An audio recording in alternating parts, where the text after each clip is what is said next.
Hello guys, in this lecture we will be discussing about the muscles of mastication. The muscles of mastication is an important short note which is frequently asked in the university examinations. So in this lecture we will be discussing about the classification of the muscles of mastication, the properties of muscles of mastication, the individual muscles in detail, and finally the clinical anatomy.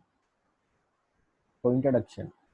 Which muscles are called the muscles of mastication? So the muscles concerned with the movement of mandible at the temporomandibular joint and which helps in speech and mastication are together called as the muscles of mastication.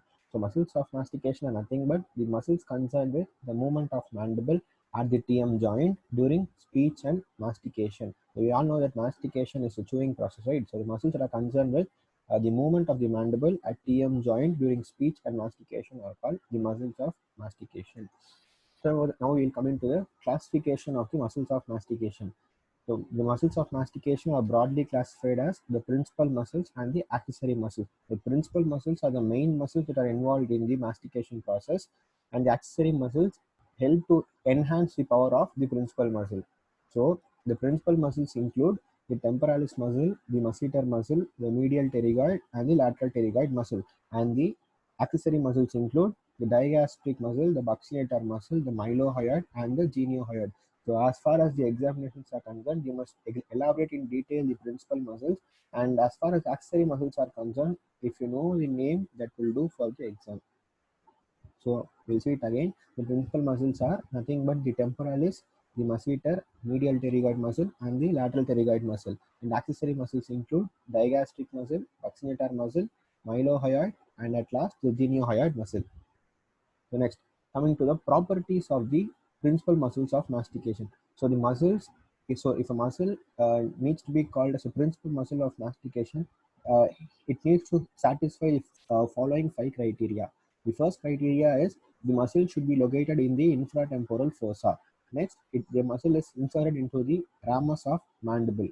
It is supplied by the mandibular nerve and it is developed from the mesoderm of first pharyngeal arch, and the muscles should be concerned with the movement at the temporomandibular joint. So summarizing the properties, all the principal muscles of mastication are located in the infratemporal fossa. The muscles are inserted into the ramus of mandible. They are developed from the mesoderm of first pharyngeal arch. And we know the nerve of first pharyngeal arch is mandibular nerve, right? So all these muscles are hence supplied by the mandibular nerve, and all the muscles are finally concerned with the movement at the TM joint. So with this note, let's see the individual principal muscles of mastication in detail. So before going into that, you must remember that if a muscle is asked in the examination, you must you must elaborate the answer with four subheadings: the origin, the insertion, the nerve supply, and action. So you must make sure that uh, you are elaborating the answer in this four subheadings. That is the origin of the muscle, the insertion of the muscle, the nerve supply of the muscle, and finally the actions of the muscle. So now we'll move on to the first muscle, the temporalis muscle. So a basic introduction about the temporalis muscle is the temporalis muscle is a fan-shaped muscle and it is covered by a tough temporal fascia. So these 2 points will do for the introduction of temporalis muscle. That is, it is a fan-shaped muscle and it is covered by a tough temporal fascia. So now let's move on to the origin insertion of the temporalis muscle.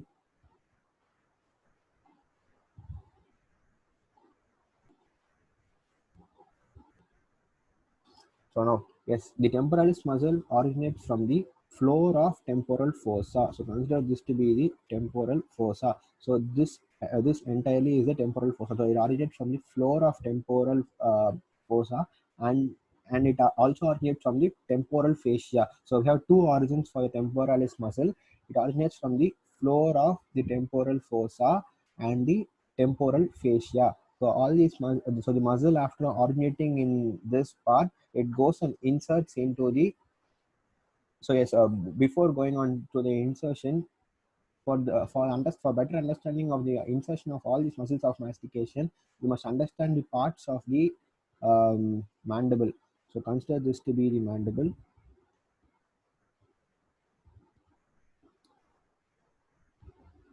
So yes, consider this to be the mandible. So as far as the insertion of the muscles of mastication are concerned, three parts of the mandible is very important. This is the coronoid process of the ramus of mandible. This entirely is the ramus of mandible, and the junction between this vertical part and the horizontal part of the mandible is the angle of mandible. So these three parts of mandible is important regarding the insertion of the principal muscles of mastication. So uh, so this part, this hook-like part is the coronoid process of the ramus of mandible. This vertical part is the ramus of mandible, and this junction between the vertical and horizontal part is called the angle of mandible. So this temporalis muscle, after originating from the floor of the temporal fossa, it goes and inserts into the apex and the anterior border of coronoid process. So this is the apex and this is the anterior border. So the it goes attaches to the apex as well as the this entirely is the apex, right? So it inserts into the apex and the anterior border of the coronoid process and to the anterior border of the ramus of mandible. This is the anterior border and this is the posterior border of the ramus of mandible.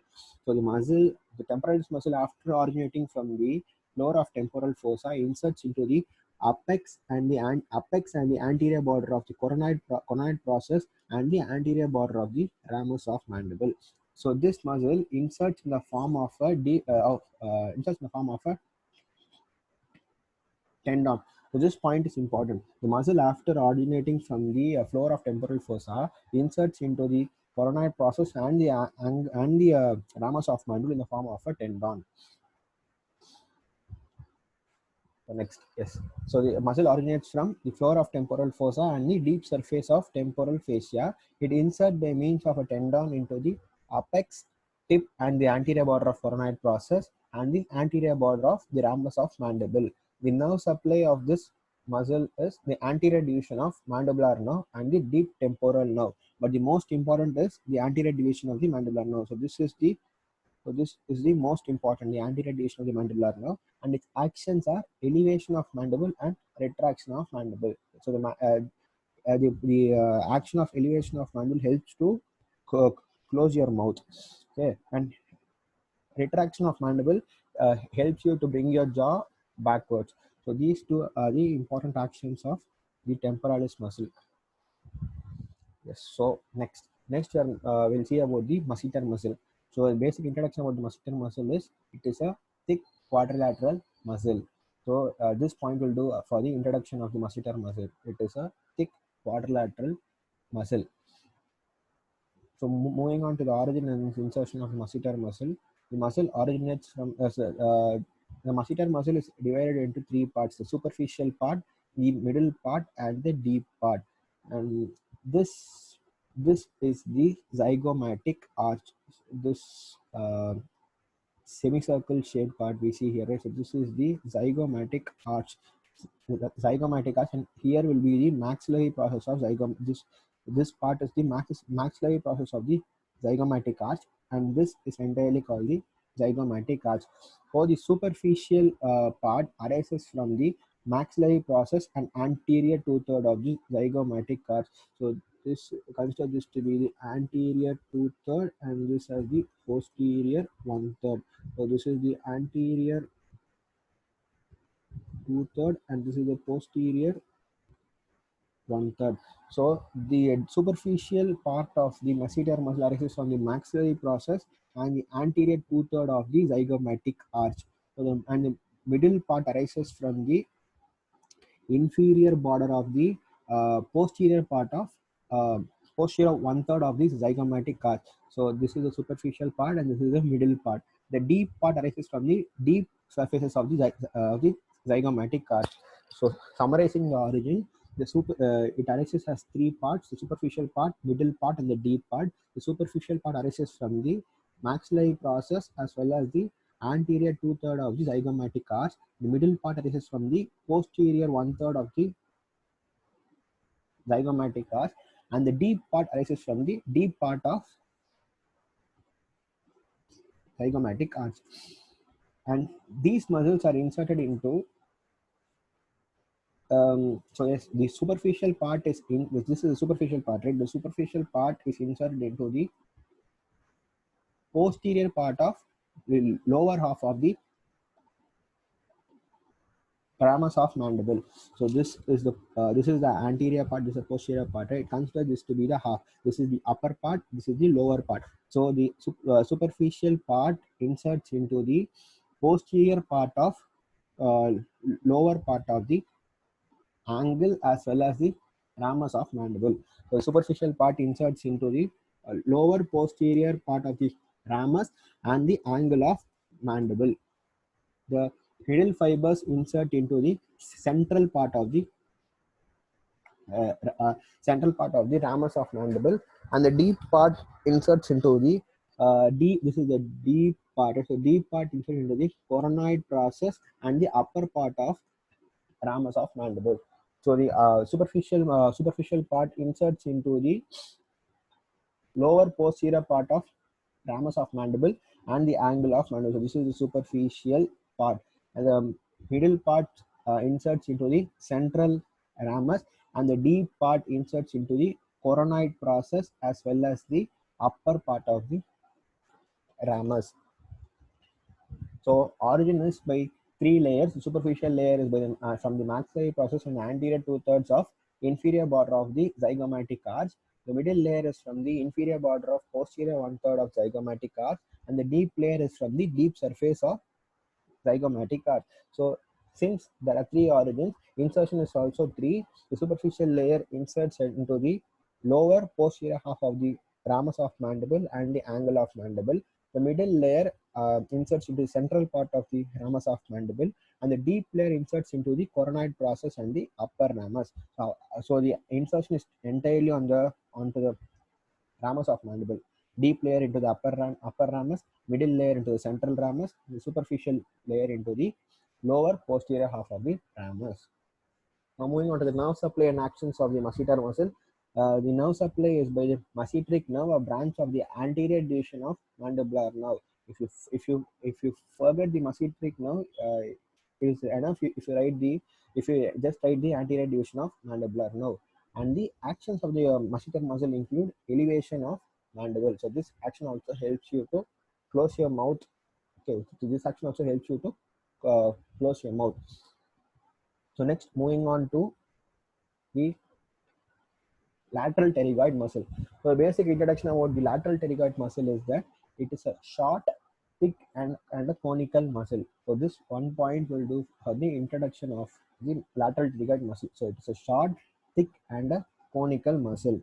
So now moving on to the origin and insertion of the lateral pterygoid muscle. So as far as origin is concerned, it originates as two heads: the upper head of the lateral pterygoid and the lower. So this is the upper head of lateral pterygoid. This is the lower head of the lateral pterygoid. So the upper head. This is the upper head. Upper head originates from the infratemporal surface and crest of the greater wing of sphenoid. So this is the greater wing of sphenoid, and this is the lateral pterygoid place. So these two bony parts are important regarding the origin of the lateral pterygoid muscle. So this is the lateral pterygoid plate, and this is the greater wing of sphenoid. So this is the infratemporal surface of the greater wing of sphenoid, and is the this is the crest of infratemporal. So consider this part. This is the crest, and the surface below this is called the infratemporal surface. So as far as the upper head of lateral pterygoid is concerned, it originates from the infratemporal surface, and this is the infratemporal surface, and this is the crest, the infratemporal crest. So these two parts are important regarding the origin of the upper head of lateral pterygoid. So as far as the lower head of the lateral as far as the lower head of lateral pterygoid is concerned, it arises from the lateral surface of lateral pterygoid plate. So this is the lateral surface. So this is the lateral surface, and inner to this one is the medial surface. This entirely is the lateral surface, and inner to this, that is the surface behind this plate, is the medial surface. Okay, so lower head of lateral pterygoid originates from the lateral surface of the lateral pterygoid plate. So these two heads are inserted into the. So these two heads are inserted into the fovea of the so the lateral pterygoid, it is inserted into the pterygoid fovea, the capsule and the articular disc of the temporomandibular joint. So this is the temporomandibular joint. This entirely is the TM joint. This one is the articular disc and this is the articular capsule. So this muscle is inserted into the articular disc and the articular capsule of the TM joint as well as the pterygoid fovea. So this is the insertion. Now moving on to the, so let's summarize the origin and insertion of the lateral pterygoid muscle. So the lateral pterygoid muscle originates as two heads, the upper head and the lower head. The upper head is from the infratemporal surface and crest of greater wing of penoid, and lower head originates from the lateral surface of lateral pterygoid plate of penoid. So these two heads insert as a thick tendon into the pterygoid fovea, the capsule and the articular disc of temporomandibular joint. Now moving on to the actions and nerve supply of the lateral pterygoid muscle. The lateral pterygoid muscle is supplied by the anterior division of the mandibular nerve, and actions of the lateral pterygoid muscle include depression of mandible and protrusion of mandible when it acts along with the medial pterygoid. So depression of mandible helps you to open your mouth. So these two are the actions of the lateral pterygoid. That is, it helps in depression of mandible and protrusion of mandible when it acts along with the medial pterygoid muscle. So next, moving on to the last muscle called the medial pterygoid muscle. So basic introduction is it is a thick quadrilateral muscle. This one point will do regarding the introduction of medial pterygoid.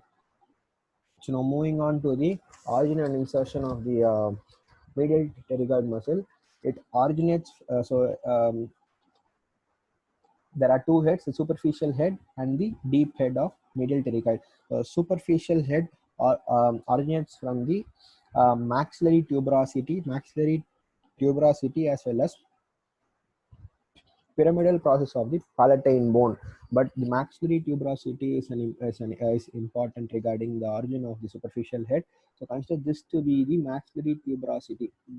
Maxillary tuberosity. So this superficial head arises from the maxillary tuberosity, and the deep head arises from the medial surface of lateral pterygoid plate. So this is lateral pterygoid plate, right? So and last slide we discussed that the surface behind this, exactly behind this, is the medial surface of medial surface of the lateral pterygoid plate. So deep head arises from the medial surface of the lateral pterygoid plate. So there's an easy way to remember the origin. The lateral pterygoid originates from the lateral surface of lateral pterygoid plate, and the medial surface arises from the medial surface of the lateral pterygoid plate.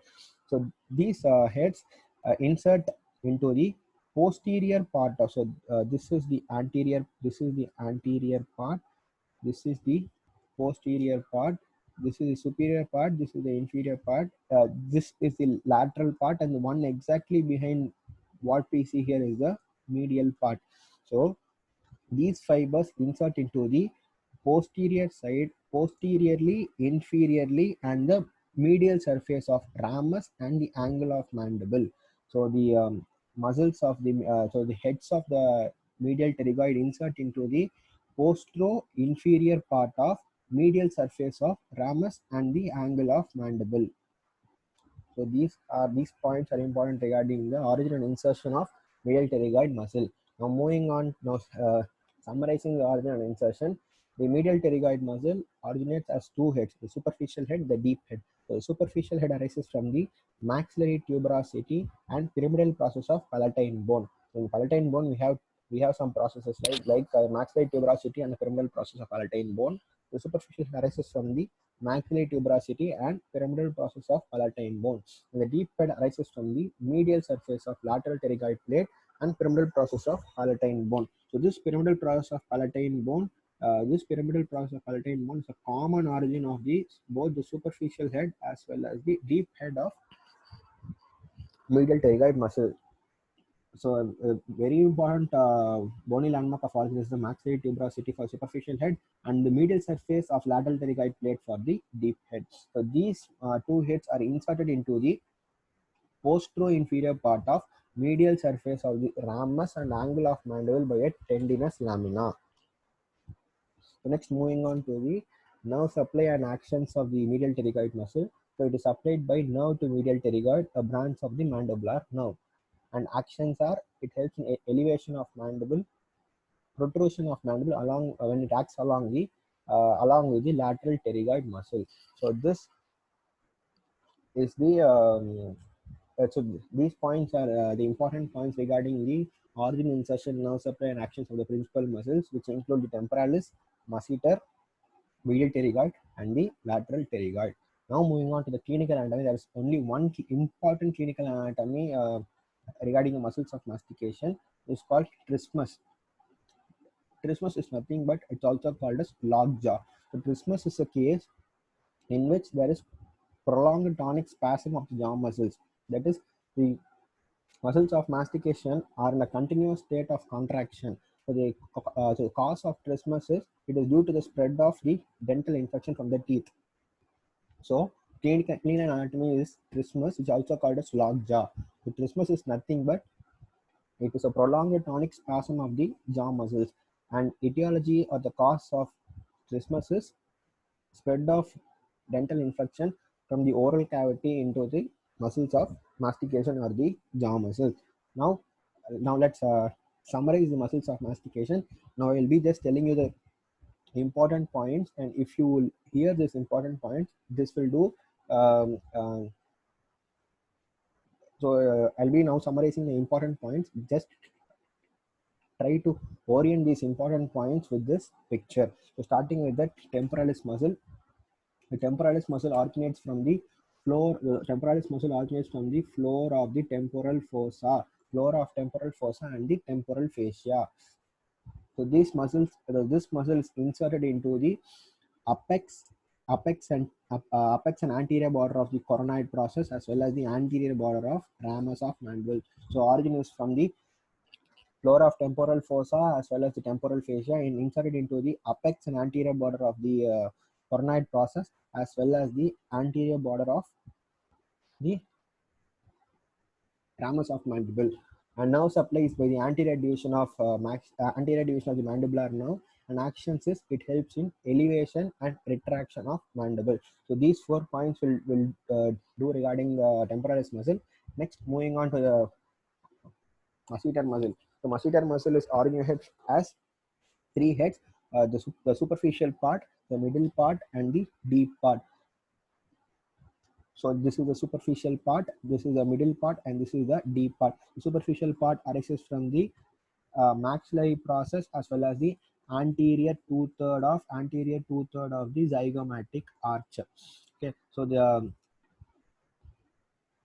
this is regarding the origin of the superficial part. Now moving on to the origin of middle part. So origin of middle part is from the posterior lower border of posterior one-third of the zygomatic arch. Now moving on to the origin of the deep part, it is from the deep zygomatic arch. So deep for deep. The deep part arises from the deep zygomatic arch.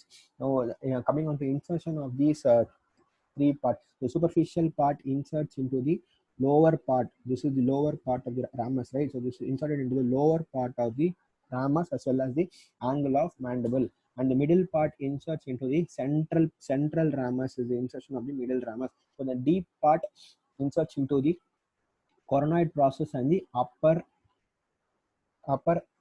ramus of mandible.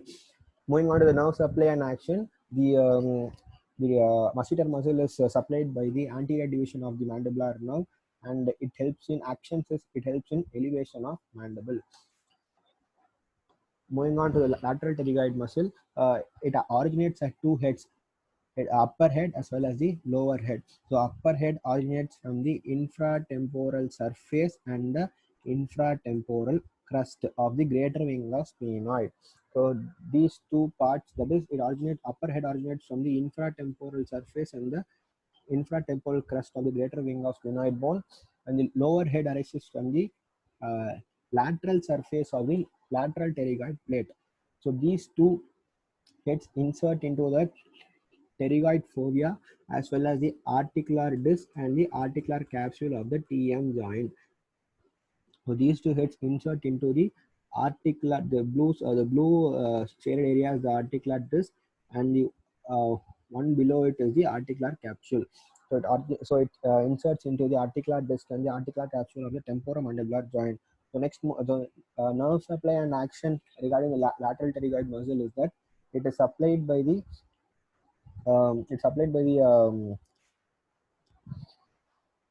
mandibular nerve, and it is action is the important action is depression of the mandible and protrusion of mandible when tags along with the medial pterygoid muscle.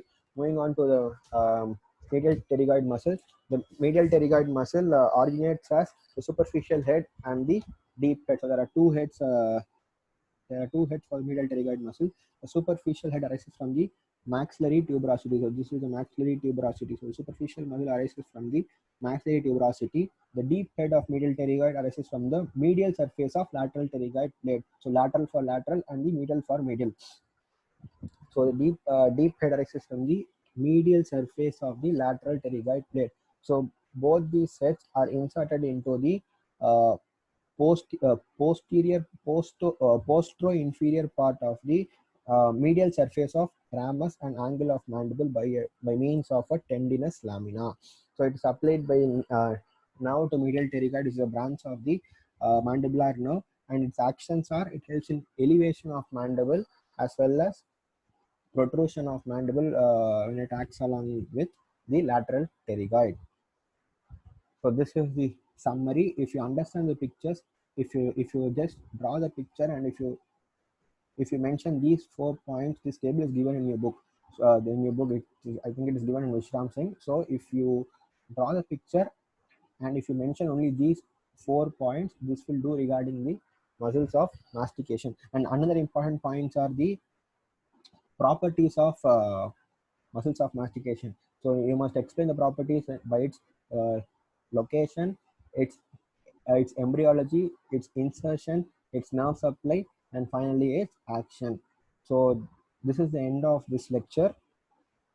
If you have any doubts, drop it in the comment box and I'll get back to you as soon as possible. Thank you.